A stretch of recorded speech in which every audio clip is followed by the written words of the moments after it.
kelini fitiavanao vatavaoasa agnanao kely fa tena beko mety androasa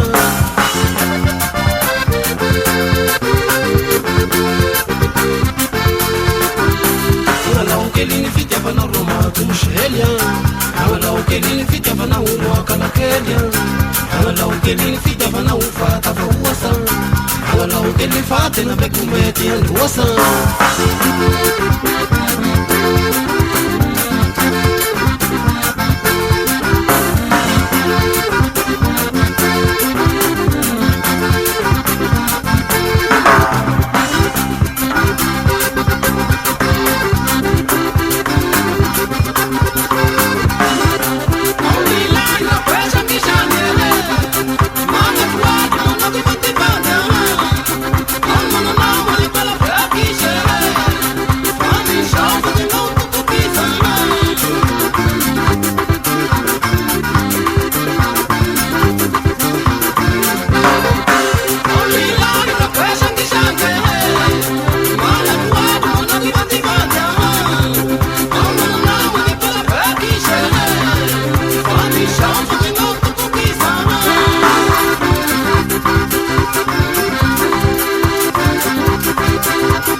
Sao ina? Ha? Ano na? Mamahal lang. Siguro mga ito. At kulit ito na ito. Panangin natin. Ito mangin natin. Renun ba mga susigat yung bahan? Pusat yung mga antik. Tau kau dia. Sa ati ang ito na tanong salam ti. Tahu dia.